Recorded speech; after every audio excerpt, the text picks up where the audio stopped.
ایک نبی خدا کی بارگاہ میں ابلیس آیا. نبی خدا نے پوچھا ابلیس یہ بتا کہ تو لوگوں کو گمراہ کیسے کرتا ہے؟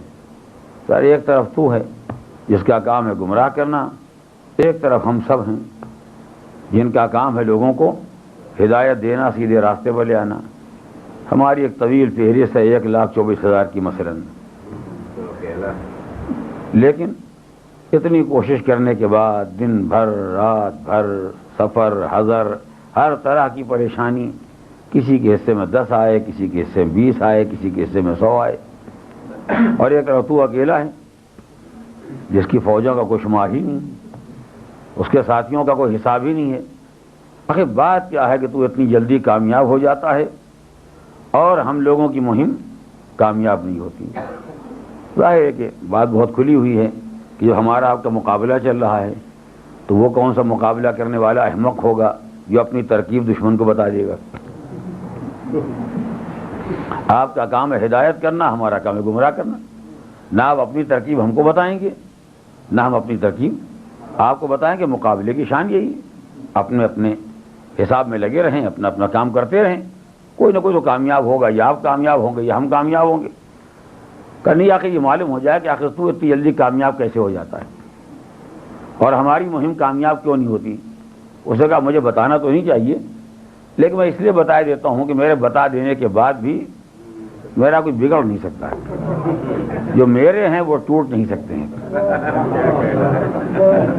وہ آپ ہی والے ہیں جو ٹوٹ ٹوٹ کے چلے آتے ہیں. کہا ہے کہ معلوم تو ہو جائے کہ آخر کرتا کیا ہے. تو اس نے کہا بہت چھوٹی سی بات ہے، جب انسان کسی برائی کا ارادہ کرتا ہے تو میں برائی کو اتنا آسان بنا دیتا ہوں کہ انسان کو سوچنا ہی نہیں پڑتا. آپ لوگوں کو سمجھاتے ہیں مسلمان مومن کی زندگی کی قیمت، مومن کی آبرو کی قیمت، مومن کے مال کی اہمیت، مومن کے ایک ایک قطرے خون کی اہمیت، مومن کی اتنا زور لگایا تاکہ مومن کی اہمیت معلوم ہو جائے اور انسان سوچے کہ مومن کا ایک قطرہ خون بہا دینا اگر روز قیامت ایسا حساب چاہتا ہے جو کوئی انسان نہیں دے سکتا تو خدا نخواستہ اگر مومن کا گلا کٹ گیا تو کیا ہوگا. میں اس کو سمجھاتا ہوں کیا ریوالور تمہارے ہاتھ میں ہے، خالی ذرا سا ایک بٹن کو ہلا دینے کی دیر. اب آپ سمجھاتے رہیے مومن کا قطرہ خون، مومن کی زندگی، مومن کی اہمیت، دیت، کفارہ.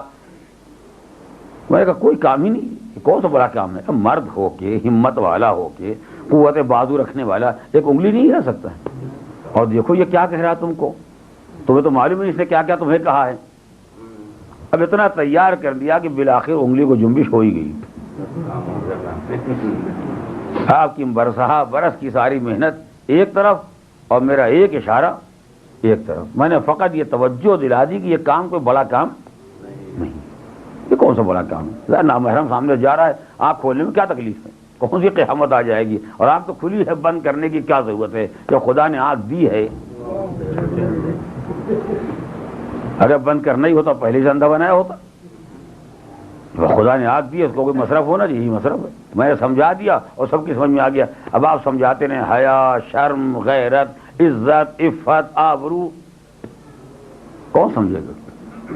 لہذا میرا پہلا کام یہ ہے کہ میں لوگوں کے نگاہوں میں گناہ کو اتنا آسان بنا دیتا ہوں کہ آدمی کو گناہ کرنے میں کوئی تکلیف ہی نہیں ہوتی، خیال ہی نہیں ہوتا میں نے کوئی گناہ کیا.